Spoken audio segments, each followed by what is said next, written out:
England's most powerful families sent their daughters, countesses, heiresses. Women raised for exactly this purpose. He refused every one of them, because there was a woman who had no title, no inheritance, nothing that world required, and had exactly everything he never knew he was looking for. Society called it madness. His family called it a mistake. He called it love. Somerset and London, 1904. Gabriel Hartmore heard her before he saw her. He'd arrived 2 days ahead of schedule, unannounced, without ceremony, through the back dirt road because it was the shortest route, and he was too tired for the proper one. The carriage stopped in the courtyard. He stepped out. He entered through the kitchen door the way he had since childhood, when that was the only room in the house where no one expected anything of him, and stopped with his hand still on the handle. On the other side of the door, there was a voice. Not a performance voice. Not the kind that knows it's being heard. It was the kind that only exists when a person believes she is completely alone, low, slightly off-key on a note here and there, and entirely unbothered by it. A song with no clear beginning, the kind a person sings because her hands are busy and that's simply what they do when she works. Gabriel stood still. The voice stopped on a note, started again, stopped again, and then came a sound he hadn't expected. Small, very brief, barely audible through the wood of the door. A laugh, from someone who had hit the wrong note and couldn't have cared less. He kept his hand on the handle longer than necessary. Then he pushed the door open. The kitchen was lit by the afternoon light, a high window casting a rectangle of sun across the stone counter. The woman stood with her back to him, brown hair pinned up haphazardly beneath her white cap, shoulders swaying slightly with whatever she was doing. She didn't hear the door. He stood still. For 1 second, 2, she kept going. The swaying shoulders, the quiet song, her hands moving over the counter as if the world ended at those kitchen walls, and that was perfectly enough. Then she turned. The expression he caught lasted half a second before she fully registered him, and in that half second she was simply happy, the way people are when they don't know they're being watched.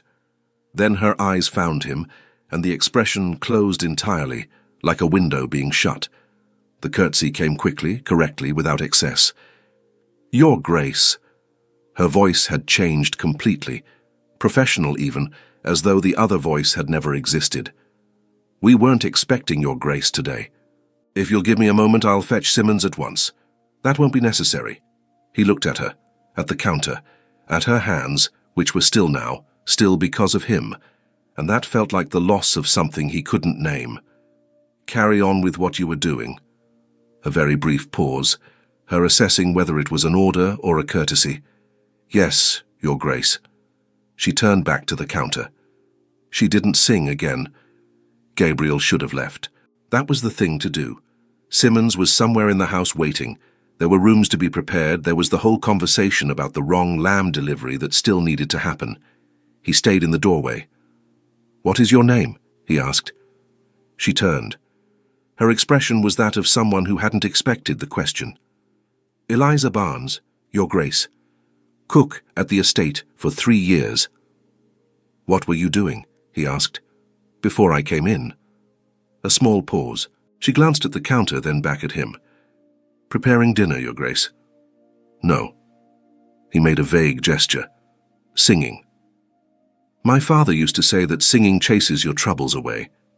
She turned back to the counter. Simple, the way someone does when they're closing a subject. "I don't know if that's true, but the bread turns out better." She said it with a small smile, eyes bright, and went back to work, as though she'd said nothing worth remarking on. Gabriel stood there looking at her. A dozen correct responses existed for that. Not one of them came. "Carry on," he said finally, "with dinner." "Yes, Your Grace." She went back to work. He left. In the hallway, Simmons appeared with the expression of someone who had been waiting for a considerable length of time. Gabriel answered everything that needed answering, but he couldn't stop thinking, couldn't stop at all, about a woman who had said the bread turns out better with the gravity of someone stating a law of physics, and about the way he had stood there, breathless and speechless for the first time in years. Hartmore Park's kitchen had its own rules. Eliza had learned them in her first month and never needed to review them again. Servants didn't use the main entrance. They didn't sit at the master's table. They weren't seen in the hallways past certain hours. She liked those rules, not because she thought them fair, but because they were clear, and clear things could be managed. What could not be managed was a duke appearing in the kitchen at 11 o'clock at night. Eliza was alone. The staff had gone at 9. She'd stayed behind to finish the supply inventory that the mix-up with the delivery had pushed back. She had a candle, a list, and a cup of tea that had gone cold without her noticing. She heard the footsteps before she saw the door open. Gabriel entered with the ease of someone who knew the space, not looking around, not hesitating, simply walking in as though it were any room. He saw Eliza, stopped for half a second. Still working? The inventory fell behind this week. She rose from the chair. Does your grace need something? I can fetch... No. A small gesture. Sit down. You don't need to stand on my account. Eliza remained standing all the same. That wasn't the kind of instruction one follows when one is a servant. Sitting in the employer's presence felt far stranger than staying on her feet. He looked around briefly. I couldn't sleep. I used to come here as a boy when the house felt too quiet. A pause. I won't be in your way. Go on with what you were doing. She looked at him for a moment. Then she went back to her chair and her list, because that was what there was to do. Gabriel pulled the chair from the other side of the counter and sat without asking. They were quiet, not the uncomfortable quiet of two strangers in a small space, the other kind, which is harder to name. What's that book? He asked after a while. Stock records. Eliza didn't look up. I track which suppliers deliver correctly and which ones don't. You do this every week? Every Thursday. This week ran late because of the lamb that didn't arrive. Simmons told me. The chicken turned out well enough. She turned to the next page. Sometimes the unexpected solution beats the original plan. It wasn't philosophy. It was just what had happened with dinner. Gabriel looked at her for a moment. You know the names of all the estate's suppliers? I know the name, the price, and who delivers on time. A pause while she noted something down. And who puts a thumb on the scale, which is the more important thing to know. He said nothing. Eliza continued the list. There was a quality to that silence. No awkwardness, no urgency. She finished the page, turned to the next, noticed her tea had gone cold, and set the cup aside without comment. When the inventory was done and she closed the book, Gabriel stood. He picked up the matchstick sitting on the counter. It was in his path, natural, automatic, and snuffed out the candle. The kitchen went dark for a moment. Good night, he said, and left. Eliza stood looking at the place where the flame had been. She was thinking about a duke in a dark kitchen, which was exactly the sort of thing she'd spent 3 years teaching herself not to do. She went to her quarters. The tea had been cold for hours. But before we go on, subscribe to the channel so you don't miss a single chapter of this story. In the days that followed, Gabriel came to the kitchen twice. The first time in the morning with a question about suppliers, there was a discrepancy in the records that didn't add up. Eliza opened the book, found the entry in under a minute, pointed to the number. It's been wrong since March, she said simply. Why didn't you report it? She looked at him with an expression that wasn't judgment, just honesty. I wasn't asked, Your Grace. Gabriel looked at the number for a moment, then at her. Then he closed the matter and left, and Eliza was left with the strange sensation of having said something that mattered without ever having meant to say it. On the second visit, in the afternoon, under the pretext of checking that day's delivery, he stayed longer. He asked questions about the estate. She answered each one with the simplicity of someone who knows what she's talking about and has nothing to prove. At some point during that visit, Eliza realized she was explaining why Friday's bread was better than Wednesday's. Something about the morning oven temperature, nothing remarkable. With the same care she gave to things that actually mattered. She filed the observation away and kept working. The following morning, when she went to open the kitchen window that had been stiff on its hinge for weeks, it swung open without resistance. Eliza stood there with her hand on the latch. The hinge had been replaced. The metal still smelled of fresh oil, that clean, sharp scent of something newly tended. She stood there with the morning air coming through the window. Stood there long enough for Rachel, who was peeling potatoes in the corner, to look up. What is it? The hinge. Eliza didn't move. It's been stiff for weeks. Rachel looked at the window, then at Eliza. And someone fixed it. And someone fixed it. 2 seconds of silence. "Eliza," Rachel said slowly, with the care of someone testing the floor before stepping on it, "I think he wants to fix something beyond the hinge." Eliza turned to her with the expression of someone about to say something serious. "Don't." "Would that something be your heart?" Rachel continued with entirely false solemnity. Eliza grabbed the dish towel and threw it at her. Rachel dodged it laughing, that low, genuine laugh of someone who had been waiting for the opportunity for days. Eliza tried not to laugh and didn't quite manage it, which was the worst kind of failure. "Go peel your potatoes," Eliza said. "I am peeling them." "Peel faster." Rachel peeled faster, still smiling, and said nothing more.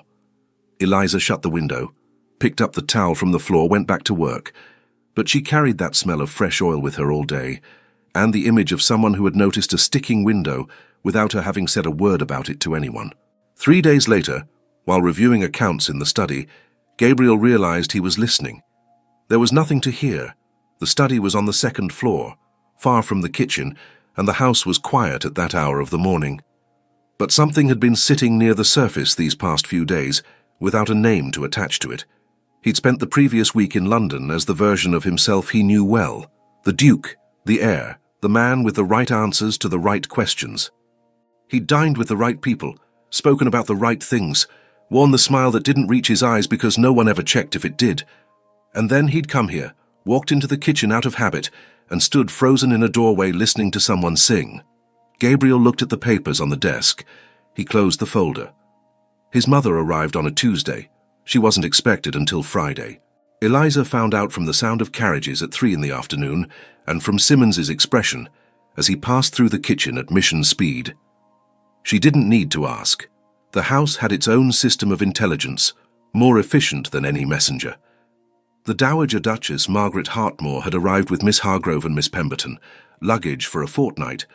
That evening's formal dinner had been decided without consulting the kitchen. Eliza picked up the supply book, did the arithmetic, reorganized the entire menu in 40 minutes, and sent Rachel for fresh herbs before it got dark. At 8 o'clock, dinner was making its way up the service stairs. She wasn't listening to the voices drifting down through the dining room chimney, but she could hear them. Miss Hargrove's voice was clear and projected. Surprisingly adequate for a country kitchen, she said, about one of the dishes.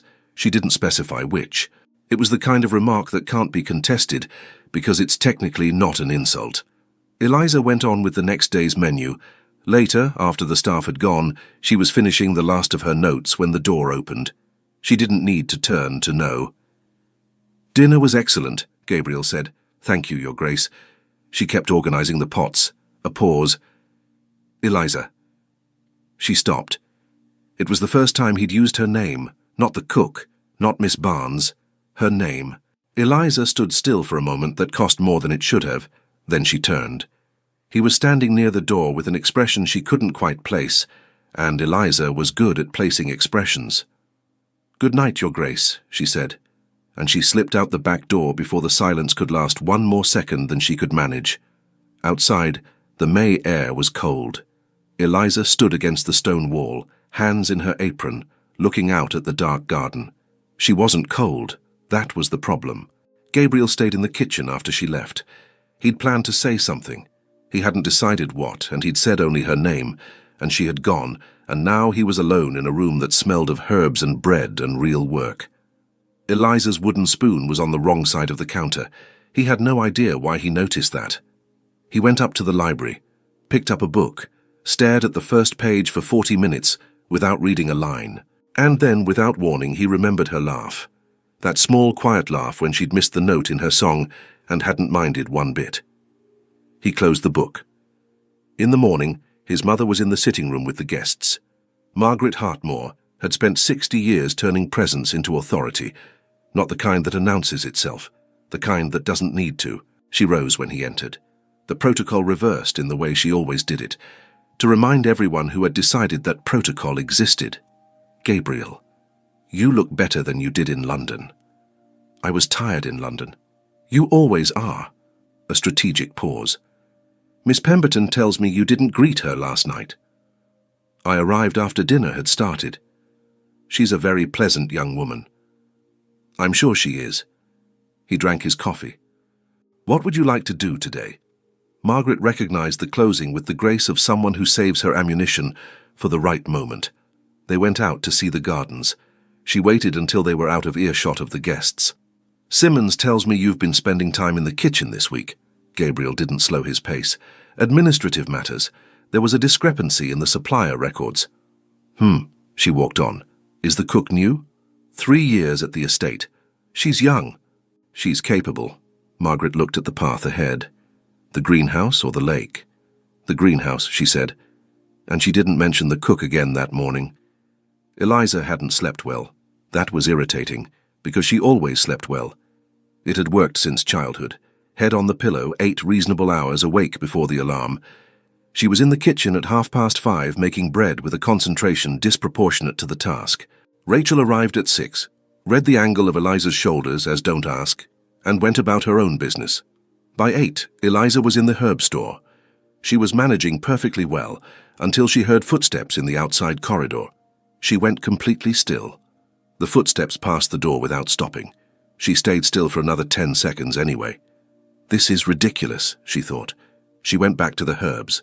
Gabriel was reviewing the papers for the North property when he heard noise on the service stairs.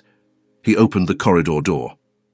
Eliza was on the narrow staircase with a tray far too large for one person. Someone had stacked everything into a single trip out of carelessness. She was climbing slowly, the weight distributed across her arms, in the tension of her shoulders, in the careful way she set each foot before moving the next. There was a tricky step near the middle. He saw it before she reached it. He came down the 3 steps between them and took the other side of the tray. Her hands were on the metal. His hands went to the metal. She stopped, looked up. He didn't look away. Her cheeks went pink, slowly, with nothing she could do about it. And even so, she didn't drop his gaze. The tray was between them. The corridor was quiet. And for a moment, neither of them moved. They simply stood there, eyes on each other, with 2 inches of cold metal and a distance that felt both too large and too small. "I had it," she said. "I know." He didn't let go. They climbed the rest in silence. At the top, he set the tray on the hall table. She stood 1 step back. The corridor was quiet. She looked at the tray, then at him, quickly, just a second, and looked away. "Thank you, Your Grace." "You're welcome." She took the tray and walked away. He stood in the empty corridor, aware that he'd held onto that tray for quite some time after the difficult step was well behind them, and that she had known it too. Lunch with Miss Pemberton lasted an hour and 40 minutes. Gabriel responded when needed, asked the right questions, wore the version of himself he'd learned to put on at dinner parties, present enough to be polite, absent enough not to create expectation. His mother watched him from the other end of the table. Somewhere between the first and second course, without warning and without any apparent reason, he thought of a kitchen lit by the afternoon, a back turned toward the door, and a voice singing quietly to itself, without knowing anyone was listening.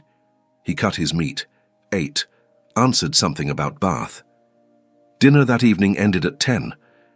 Eliza was finishing the last of her notes when the kitchen door opened. It wasn't Gabriel. It was the Dowager Duchess. Margaret Hartmore entered with the serenity of someone who owned the space, which technically she did. She wore a dress too simple for a formal dinner, which meant she'd changed, which meant the visit was deliberate. Eliza stood, curtsied. "Sit down, my dear." Margaret looked around with genuine interest. "It's larger than I remember." Eliza stayed on her feet. It wasn't the kind of invitation one accepts. Dinner was excellent.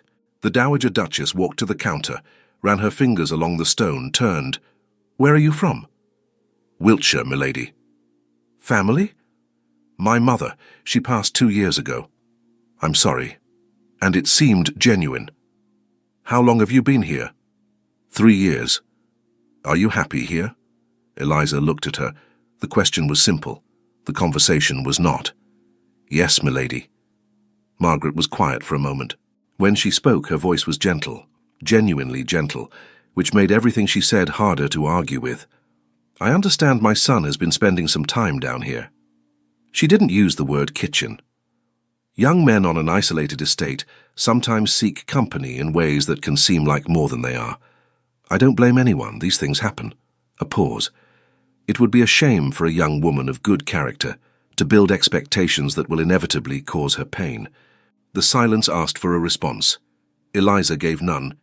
I'm saying this because I care, Margaret continued.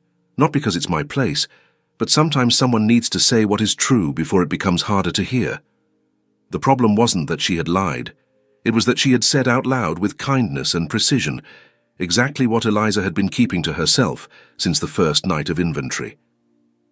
I understand, milady. Thank you for your concern. Margaret nodded. She left with the same serenity with which she'd entered. Eliza stood in the silence of the kitchen. She closed the notebook, hung up her apron, put out the candles one by one. She walked out the back door without hurry, without drama. She simply left. The following morning, Gabriel came to the kitchen. Eliza was there. She said good morning, answered every question about supplies with total efficiency, laid out the planned menu without leaving any gaps. She didn't look at him more than necessary. Eliza. Yes, Your Grace. Is everything all right? Yes, Your Grace. A precise pause. Thursday's menu will need approval for the salmon. The cost is higher than usual this time of year.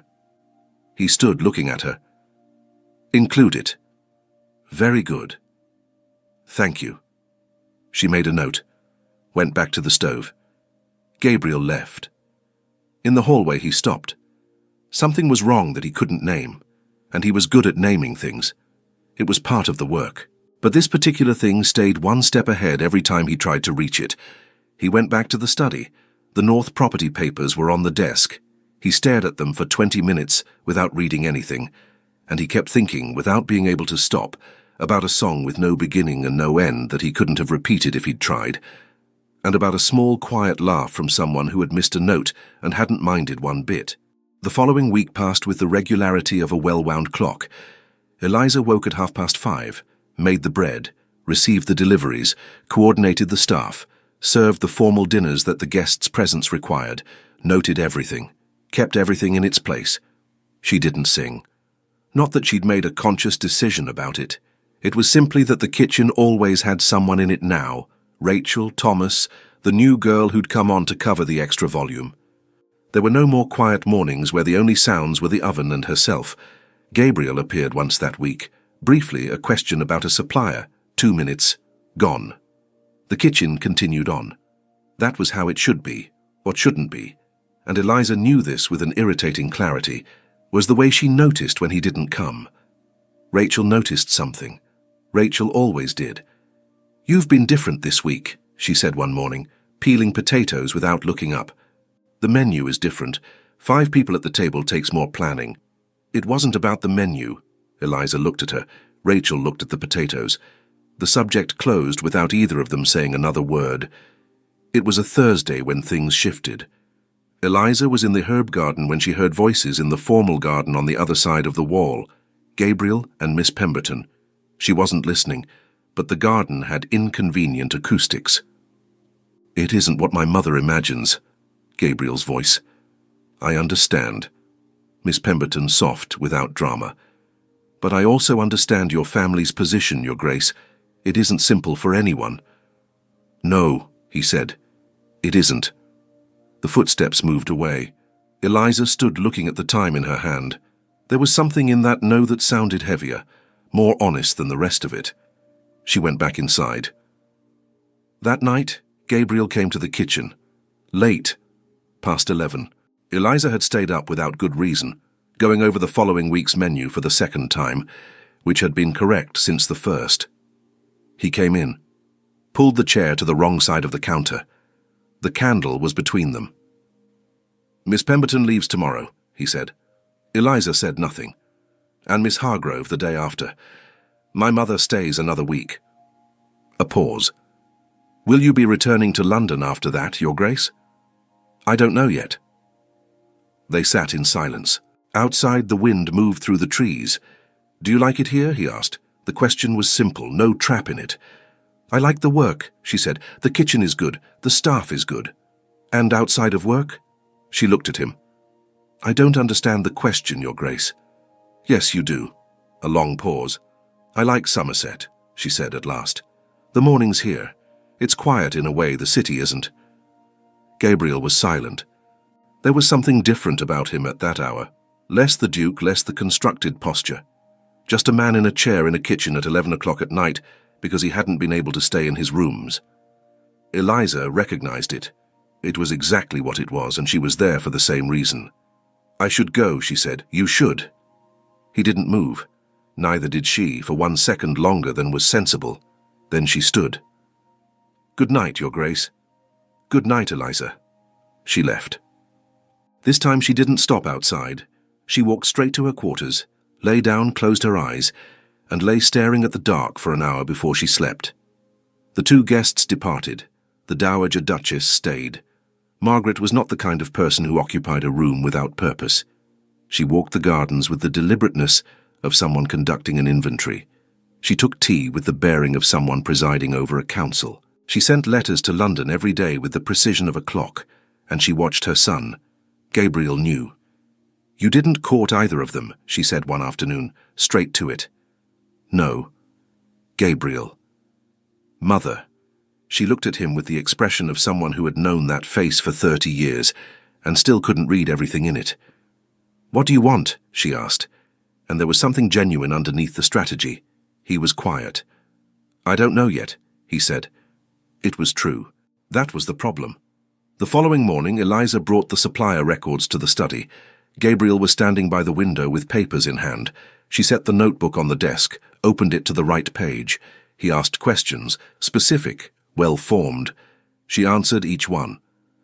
At some point, the sun shifted angle through the window, and Gabriel glanced up for a moment, and Eliza noticed there was a fine line at the corner of his left eye that appeared when he frowned slightly. She went back to the notebook. "This is enough to contest the contract," he said. "Yes, there's precedent in the April and June records. You checked the previous contracts?" "It wasn't my function to check contracts, but the numbers were wrong then as well, so I noted them." He looked at her. Eliza held her professional expression with the effort of someone actively holding a professional expression. "Thank you. You can leave the notebook." "Yes, Your Grace." She turned to go. "Eliza," she stopped. "When you're finished tonight," he said, choosing his words, "you don't need to stay late for the inventory. It's already current." It was a small consideration. Practical. "Thank you, Your Grace." She left. In the corridor, she walked to the very end before stopping for 1 second with her hand against the wall. Then she kept going. The Dowager Duchess found Eliza in the first-floor corridor 2 days later.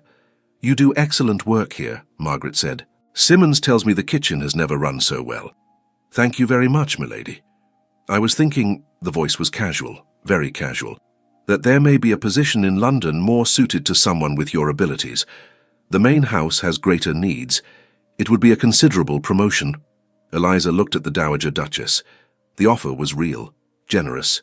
It was exactly what she had wanted since arriving in Somerset: the London position, the better posting, the future that made sense for someone like her. And it was also the kindest and most precise thing anyone could do to resolve a problem without needing to name it. "Your Grace is very kind," Eliza said. "I'll think on it." "Do think on it," Margaret said, and continued down the corridor.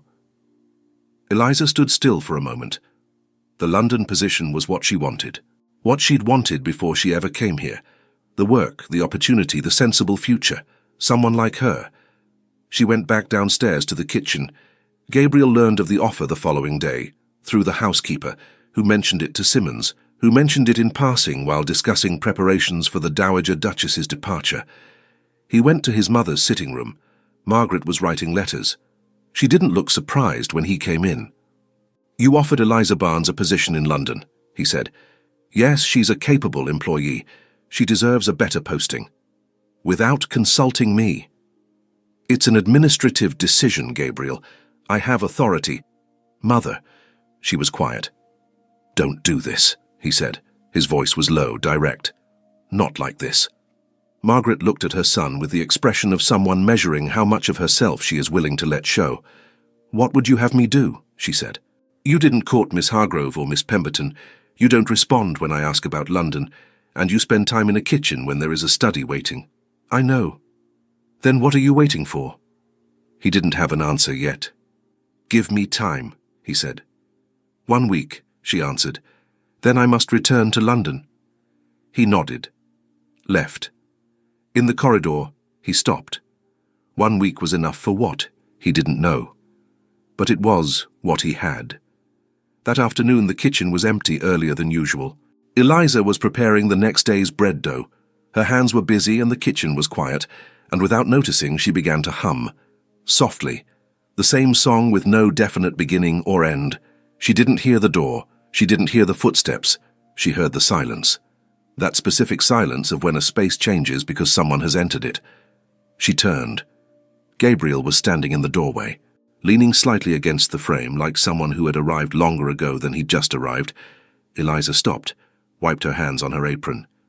Your Grace, I didn't hear you come in. Can I fetch? Don't stop, he said. She looked at him. What you were doing, go on. Your Grace, I'm not going to... Eliza. Her name. That specific quality she couldn't classify. She stood still for a moment. Then she went back to the counter, put her hands in the dough. She didn't sing, but she worked and he sat in the wrong chair without saying anything for a while. My mother offered you a position in London, he said at last. Yes. Will you take it? Eliza worked the dough for a moment. I haven't decided yet, Your Grace. Why not? She stopped. It's a good position, she said carefully. It's what I wanted when I came here. And now? She didn't answer. The silence lasted too long. Gabriel stood. Took 2 steps toward the counter, not too close, close enough. Look at me, he said. She turned. He was a meter away. With that expression she had spent weeks trying to place, and now, looking at it directly, she understood why she couldn't. It wasn't a duke's expression. It was a person's. Don't take it yet, he said. That's all. Give me 1 week. Eliza looked at him. There was a real request in that, not an order. A request from the person, not the title. 1 week, she said. He nodded, stayed 1 second longer. Then he left. Eliza stood with her hands in the dough. After a moment, quietly, almost without noticing, she started humming again. The week was different. The form stayed the same. The work, the distance, the correct manner of things. But something had shifted, the way a piece of furniture you know with your eyes closed is suddenly 2 inches closer to the wall. Gabriel came to the kitchen 3 times, in the mornings always with a practical reason, always staying longer than the reason required. On the 2nd morning, he brought the records notebook with a note in the margin, a question about a supplier. She answered in writing in the space beside it. The next day, the notebook came back with another question. It was correspondence about suppliers, entirely professional. Rachel looked at the notebook with an expression that said, everything. Eliza turned the page. On Thursday night, Gabriel came to the kitchen at 11. My mother leaves tomorrow, he said. Yes. Simmons told me about breakfast. After she goes, he began, stopped. After she goes, I'd like to speak with you, not about suppliers. Your Grace, she said carefully, I'm not sure that's a good idea. I know it isn't. A pause. I'm not asking for it to be a good idea. I'm asking for the conversation. Eliza looked at the candle between them. There were so many reasons to say no. The Dowager Duchess had laid them all out with precision, and every one of them was true. All right, she said. There was something in those words, said that way, that was different from thank you for the notebook or thank you for the menu. She nodded, went back to the inventory. He stayed a while longer, not talking, just staying. And then he left. The Dowager Duchess departed the following morning. Before she stepped into the carriage, she stopped in front of Eliza in the courtyard. Have you thought about the London position? I'm still considering it, milady. Margaret looked at her for a moment, with eyes that saw more than was convenient. You're a sensible young woman, she said. I trust you'll make the right decision. She got into the carriage. It pulled away. Eliza stood in the courtyard for a moment. The right decision. She knew what it was. She'd known since the beginning. The problem was that there was another decision, one that was neither right nor wrong, only true, and the two couldn't exist at the same time. She went back inside. Gabriel found her that afternoon in the herb garden. Eliza was cutting time with the concentration of someone thinking about something else while her hands work. When he appeared in the courtyard doorway, she saw him, didn't startle, stood still for a moment with the time in her hand, then carried on. "I wanted to speak now," he said, "if that's all right." "Yes." He came into the garden, not stopping at the door, coming in slowly with the ease of someone not pretending he'd come for another reason. And then he spoke, not with the Duke's vocabulary in a prepared speech. Directly, a little unsteadily, which was the only way available for that particular subject. He said he had arrived at the estate, exhausted by the version of himself that London required. He said he had walked into the kitchen out of habit and stood frozen in a doorway for reasons he still couldn't entirely explain. He took a step toward her. She kept cutting the time. Her hands didn't stop, but they slowed. He said he had spent weeks trying to be sensible, and that sensible was becoming harder and harder to sustain. Another step. Eliza stopped cutting. She didn't turn yet. She stood still with the time in her hand, and her shoulders slightly tense, the way someone does when they know they're being watched closely and have decided not to move. "I didn't say I like you," he said, behind her now, close enough that she could hear him without him raising his voice, because it seemed insufficient. She turned. He was 1/2 meter away. With that expression she had spent weeks trying to place, and now, looking at it directly, she understood why she couldn't. It wasn't a Duke's expression, it was a person's. "I don't know the name of what this is," he said. His eyes didn't leave hers. "I only know I was one person before I walked through that door, and I'm another person after it, and I don't want to go back to who I was." A pause. "And I don't want you to go to London without my having said that." The garden was quiet. The afternoon sun came in at an angle, and there was time in her hands and warm earth beneath them both, and the smell of May in everything. Eliza looked at him. There were so many things she could say. The Dowager Duchess had said all of them with kindness and precision, and everyone was true, and she had kept them in a drawer that was now impossible to hold shut with Gabriel 1/2 meter away in this garden, in this sun on this afternoon. "I heard you," she said finally. Her voice came out quieter than she'd intended. "And I don't know what this is either, but I know it's something, and that's what frightens me." "Why does it frighten you?" "Because I know what I am," she said simply. No bitterness in it, just the fact. "And I know what your grace is. I'm not being foolish about that." "Neither am I." "Then your grace understands why it's complicated." "I do. I never said it wasn't." Silence. Neither of them moved. 1/2 meter between them, which was at once very little and completely impossible to cross in that moment. "Give me more time," she said, not as a refusal, as a real request. "To think." "As much as you need." She nodded, looked at the time in her hand as though she'd forgotten it was there, picked up her basket, moved past him toward the door, and as she passed, the sleeve of her apron brushed his arm. Light. Involuntary. Neither of them mentioned it. She stopped in the doorway. "Your Grace," she said, without turning. "Yes." "The song that first day." A small pause. "How long had you been standing there before you came in?" Silence. "Long enough," he said. She stood still for a moment. Then she went inside. Gabriel stayed alone in the herb garden, with the afternoon sun on his face and the smell of thyme on his hands, because he had picked up a sprig without noticing while he talked, and only realized it now. He thought that long enough had been the most honest answer he'd given in months. That night Eliza went straight to her quarters. She sat on the edge of the bed, looked at the window that faced the north garden. There was a decision to make. Not the London one. That was simple, it was work, it was the sensible future that made perfect sense. The other one was harder because it didn't have a name yet. It only had the feeling of standing in a doorway looking into a room she didn't know, without knowing whether the next step was to walk in or to turn and walk away. She looked at the window for a long time. Outside, the trees of the north garden moved their leaves in the May wind. Eliza made her decision early in the morning. It wasn't a dramatic moment. There was no thunder, no revelation, only the morning light coming through her bedroom window, the sounds of the estate waking up outside, and herself lying there looking at the ceiling with the specific clarity of someone who has slept too little and thought too much. The decision was this. She was not going to accept the London position. Not yet. Not like this. Not while there was something she hadn't finished understanding. She got up, made the bread, received the deliveries, coordinated the staff, and waited, without knowing quite what for, without naming what she was waiting for, with the patience of someone who has learned that some things arrive when they arrive. Gabriel spent the next 3 days working, not as escape, as genuine necessity. The North property needed decisions. The supplier contracts needed reviewing. There was a backlog of London correspondence he'd ignored for 2 weeks.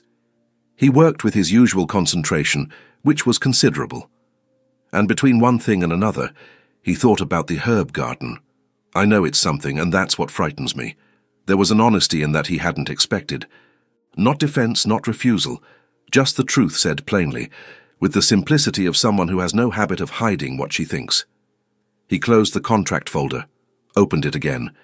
It was Rachel who, without meaning to, changed things.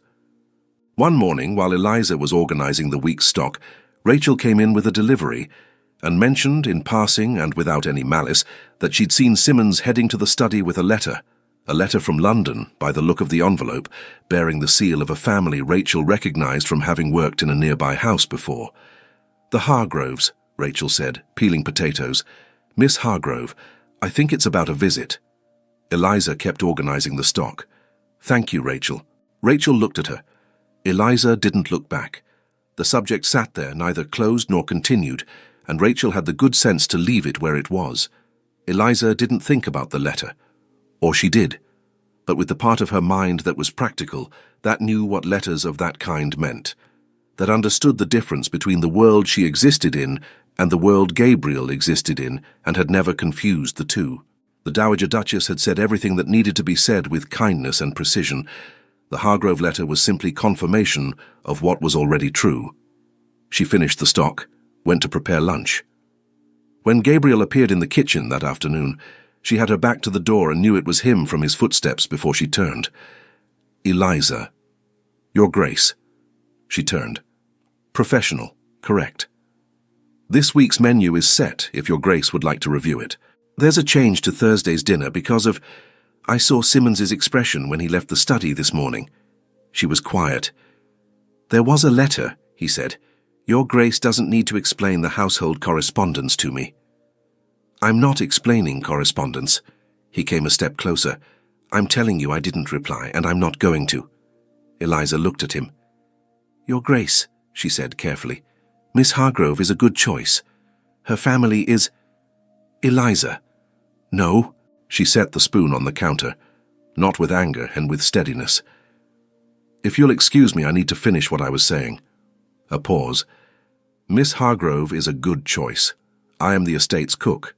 Those are the true things, and none of them change because Your Grace has spent weeks coming to the kitchen." Silence. Gabriel looked at her. "You're right," he said at last. Eliza waited. "Those are the true things." He didn't look away. "And I still haven't replied to the letter, and I came here because I wanted you to know that before you heard it another way." She looked at him for a moment, then she picked up the spoon, went back to the counter. "Thank you for telling me, Your Grace." He stood still for a second, then he left. The kitchen went quiet.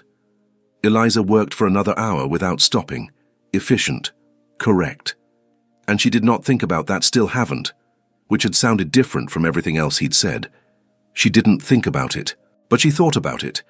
That evening, after the staff had gone, she stayed in the kitchen longer than necessary.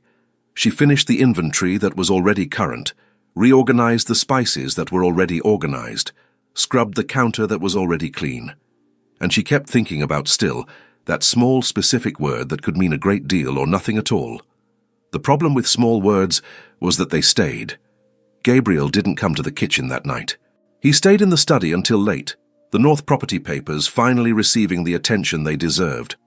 He worked with his usual discipline, made decisions that needed to be made. And at 11, when the house was quiet, he stood looking out the window at the dark garden below. There was a square of light coming from the basement, the kitchen window. He looked at it for a moment, Then he put out the study lamp and went to bed. 3 days passed this way. Eliza worked. Gabriel worked. They crossed paths in the proper spaces. She delivered reports, he approved menus. There was a delivery problem that required a brief and practical conversation. Everything in its place. Except that there was a letter sitting on the study desk that Gabriel hadn't answered. And there was a drawer Eliza had closed with such care that it was beginning to weigh on her. It was a small thing that broke it all open. A rainy afternoon, the kitchen quiet, the staff on their break. Eliza was alone making the next day's bread, and she began to hum. She didn't notice it right away. The dough was at just the right consistency. The kitchen had that particular smell of a rainy afternoon and a warm oven, and the song came out the way it always did, low with no definite beginning or end, because her hands were busy and there was no one to hear, except there was. This time she heard the footsteps differently, and stopped before she turned. Stood still for a moment with her hands in the dough, then she turned. Gabriel was in the doorway, not leaning against the frame the way he had the first time, standing with the expression of someone who came looking for one thing and found another. Neither of them spoke for a moment. "Third time," she said finally. Her voice came out quieter than she'd intended. "Third time," he agreed. Another silence. The rain hit the new window, the window with the repaired hinge. "Eliza," he said, "I need to tell you something. Your Grace has already said several things. Not this one." She looked at him. Her hands were still in the dough. She took them out slowly, wiped them on her apron. "Then say it," she said. Gabriel came in, stopped 2 steps away from her, and this time it wasn't halting or inelegant, and it was simple, direct, the way true things are when someone finally stops searching for the right way to say them. He said he had spent his whole life being careful, that he had learned early that every choice carried weight and consequence, and that dukes didn't have the luxury of impulse, that he had come to Somerset intending to rest and return to being careful in London. "And then I walked in through the kitchen," he said, "and stood frozen in a doorway listening to you sing, and I couldn't go in or go back." Eliza looked at him. "That was the first time," he continued. "The second was when you said I wasn't asked about the records, as though apologizing for being right were the most natural thing in the world. And the third is happening now." A pause. "There is no fourth time where I walk away without saying what I'm saying." "What are you saying?" she asked quietly. "That I don't want Miss Hargrove." Straight, no hesitation. "I don't want any of the women my mother brought or will bring. I want to talk with you about suppliers at 11 o'clock at night and fix hinges and hear you sing without you stopping when you see me." A pause. "And I love you, Eliza. That too. Above all, that." The kitchen went silent. Only the rain. Only the oven. Eliza looked at him for a moment that lasted longer than it should have. "Your Grace knows what he's saying," she said. It wasn't a question. "I do. And stop calling me Your Grace." She looked at him. There were so many things she could say. The sensible reasons, the true things, the facts the Dowager Duchess had laid out with such precision. She knew them all. They were real. They weren't going to disappear because a man had stood frozen in a doorway, listening to a song. But there was a drawer she had closed with every bit of care she had that was open anyway. "One word frees us of all the weight and pain of life," she said. Her voice was quiet, steady. "That word is love." Gabriel went completely still. "I learned that early," she continued, "and I spent a long time thinking I knew what it meant." A pause. "And then you stood in a doorway listening to a song I didn't even know I was singing. And you fixed a window without being asked, and you put out a candle." She looked him in the eyes. "And I started to understand that maybe I didn't know as much as I thought." He took a step toward her. "Eliza, let me finish. Not a refusal, a request." He stopped. "To fear love is to fear life," she said, "and those who fear life are already half dead." A small, real pause. "I don't want to be half dead." "Neither do I," he said, quietly. "Not since I walked through that door." She looked at him for a second that carried the weight of entire weeks. "Gabriel," she said, his name for the first time. He crossed the 2 remaining steps between them slowly, unhurried, without impulse, with the care of someone who knows that some things only happen for the first time once, and doesn't want to misplace the moment. His hand went to her face. The fingers that had held a heavy tray in a narrow corridor and picked up a sprig of thyme without noticing, now touched her face with a lightness that didn't match the size of the hand. She didn't pull back. The kiss was quiet, brief. The rain continued at the window. The oven stayed warm. The world outside went on being what it was. When he drew back, he looked at her, still close, his hand still at her face, waiting. She kept her eyes closed for a moment. Then she opened them. And then it was she who moved. Without warning, without hesitation, with the same steadiness with which she had set the spoon on the counter weeks before and said, "If you'll excuse me, I need to finish what I was saying." Her hands went to his chest, and she rose slightly onto her toes, and the second kiss was nothing like the first.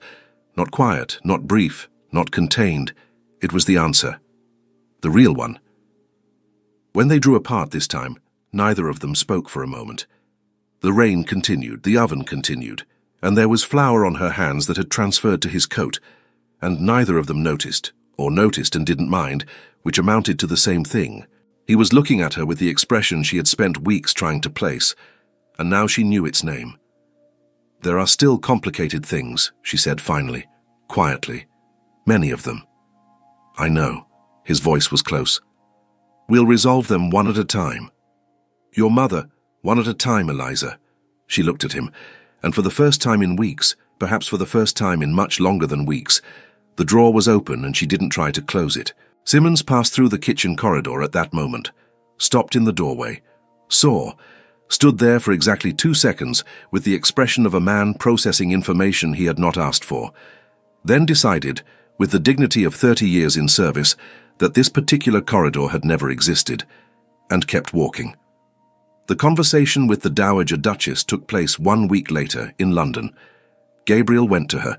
He didn't wait for her to come, didn't send a letter. He went, sat down in her study that had been his father's study before it was hers, and said what there was to say. He told her who Eliza was, not what she did, who she was, the way she ran an entire kitchen with the natural authority of someone who has never needed a title, the way she had found an error in the supplier records back in March and noted it down because noting it down was the right thing to do, even without anyone asking, the way she had said I wasn't asked without accusation, only with honesty. He said he had stood in a doorway listening to her sing, and that the moment had changed something in him that he couldn't undo and didn't want to. Margaret was silent throughout. When he finished, she looked at her son for a long moment. "You're serious," she said. Not a question. "I am." Another silence. "There will be consequences," she said. "Social ones. Financial, perhaps, depending on how the families respond. You understand that?" "I do." And still. Margaret looked at him with the expression of someone who has known that face for 30 years and still finds new things in it. "You look like your father," she said finally, quietly. He was never good at being sensible when it truly mattered either. Gabriel looked at her. "Was that a compliment?" he asked. "It was an observation." She picked up her pen. "Send me a date when you've decided something concrete. I'll need time to prepare what needs to be prepared." He looked at his mother for a moment. "Thank you," he said. "Don't thank me yet." She opened a letter. "Go away, Gabriel. I have correspondence to answer." He left. In the corridor outside, he stopped. There was a weight he had been carrying for weeks that felt different now. Not gone, different, lighter. The kind that shifts when you stop carrying it alone. Eliza learned he had spoken with his mother from the letter that arrived 3 days later. Not a formal letter. A note, 2 lines, in Gabriel's direct hand that she had learned to recognize in the margins of the records notebook. "I spoke with my mother. I'll be back on Friday. There are things to resolve, but they are things to resolve together, if you're willing." She read it twice, folded the note, put it in her apron pocket, went to make the bread. Anne sang the entire time without noticing, until Rachel came in and stood in the doorway with an expression that this time Eliza did not ignore. "Rachel," she said without stopping work. "Yes?" "Don't say a word." Rachel managed to hold a straight face for approximately 4 seconds. Didn't say a single thing, she said, and went to peel the potatoes with a smile that lasted the whole morning. Somerset and London, 1909, 5 years later. The kitchen in the main London house was twice the size of the one at Hartmoor Park. Eliza had spent 3 weeks learning every inch of it, where the light came in the morning, where the oven ran hotter on the right side, which suppliers delivered early, and which invariably ran late on Fridays. She had taken notes, done the inventory, reorganized the spice storage system that the previous cook had left in a state she preferred not to comment on. Gabriel had stood in the doorway of the new kitchen, watching this process for 3 days before asking if she needed another counter on the left side. She had looked at the space for a moment. "Yes," she said. "I've needed one since the beginning, but I was trying to manage without asking. He had the counter made, he didn't mention it again. Neither did she, but the counter stayed." The wedding had taken place in the autumn of 1904, small and without excessive ceremony. Gabriel had insisted on that, and Eliza had been grateful in a way she couldn't quite express, but which he had understood regardless. Society had reacted, as Margaret had predicted, across a spectrum that ranged from veiled scandal to poorly disguised curiosity. There were families who cancelled invitations. There were remarks in the papers that Gabriel had read once and then fed to the fireplace, with an expression that left no doubt about his opinion of the London press. Eliza had read the same remarks. She had been quiet for a day, not from pain, from processing. It was a new thing, being seen this way, being the subject of conversations that happened without her. Then she had gone back to the kitchen, not because the kitchen was her place, but because it was where she thought best, where her hands had something to do and her mind could work in peace. Gabriel had appeared in the kitchen that evening. Old habit, the only habit of his she had never tried to change. "Are you all right?" he asked. "I am," she said, and it was true. "I just needed some time." "As much as you need." She had looked at him for a moment. "I have it," she said, and went back to what she was doing. 5 years had resolved some things and complicated others. The families who had cancelled invitations, most had returned. Not immediately, not without reservations, but they had returned. The Dowager Duchess Margaret had done her part, with the efficiency of someone who knew exactly which conversations to have and with whom. Never directly, never in a way that could be contested, but with the precision of someone who had practiced elegance as a lifelong discipline. Eliza and Margaret had never become close, but there was a real respect between them, the kind that builds slowly without announcement and stays. Once, on an afternoon when they were alone in the sitting room at Hartmoor Park, Margaret had said without apparent context, "You are not what I expected." Eliza had looked at her. "What did your Grace expect?" "I'm not entirely sure." A pause. Someone who would try to be something else, perhaps. She drank her tea. "You are always the same. It's rather disconcerting." Eliza had considered this. "It's easier," she said. "Being the same. I tried being something else for a while and it didn't work very well." Margaret had been quiet for a moment. "No," she said, "I don't imagine it did." They hadn't spoken further about it, but something had shifted that afternoon, subtle and unnamed, and it stayed. The North property had been restructured in the 2nd year. Gabriel had made the changes the papers called for, aided by Eliza's records on the regional suppliers, which she had maintained without anyone asking. It had worked, more than worked. Simmons had retired in the 3rd year with dignity and a letter of reference Gabriel had written with care. At the farewell, the butler had stopped in front of Eliza for a moment. "You were always most competent, ma'am," he said. "Thank you, Simmons." And the incident in the corridor, he said, with the expression of someone making a considerable concession, never took place.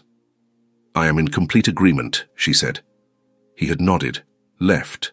She had stood still for a moment, then gone to make the bread. There was a daughter now, Clara, 3 years old, with her mother's brown hair and her father's dark eyes, and a formed opinion on practically everything that was impressive for someone who still counted on her fingers. Gabriel took her to the kitchen sometimes, a habit that had passed to his daughter without his noticing. The same back path, the same door, the same kitchen that smelled of things that belonged to that particular place. Clara would stand solemnly watching her mother work with the concentration of someone storing information for future use. "Mama sings," she had said once to her father, with the gravity of an important discovery. "She does," Gabriel agreed. Quietly, when she thinks no one is listening. Clara had considered this with the expression of someone processing a complexity of the adult world. "But we hear," she said. "We hear," he said. That night, after Clara was asleep, Gabriel went to the kitchen. A habit of 20 years, first from childhood, then from something else that had no name but had stayed. Eliza was finishing the week's notes. The candle was between them. He sat down in the chair on the wrong side of the counter. "Simmons wrote," he said. "He's well in Devonshire, sends his regards." "I'm glad." She turned a page. "Tell him the new counter is exactly where he always thought it should be. That will please him." "I know." Silence. The kind that needs no filling, that has existed for years in this kitchen at this hour and belongs to it. "Eliza." She looked up. "Clara asked today why you stop singing when someone comes in." She looked at him for a moment. "What did you say?" "I said I didn't know." A pause. "Do you?" She looked at her husband, at the candle between them, at the window with the hinge that had worked perfectly for 5 years. "I think," she said finally, "it's because singing like that is for when you're happy without a specific reason." A pause. "And when someone comes in, I start wondering if the reason is walking in with them." Gabriel looked at her. "And is it?" he asked quietly. Eliza was quiet for a moment. Then she closed the notebook and began to hum, softly, with no definite beginning or end. The same song as always, the one that existed because her hands had something to do and the kitchen was quiet. Only this time she didn't stop when he came in. This time simply she continued. "If you made it this far, thank you. Truly. Stories like this only exist because someone chooses to listen all the way to the end. If this story made you feel something, share it with someone who needs to hear it too. And subscribe to the channel. There's so much more to come until the next story, the end.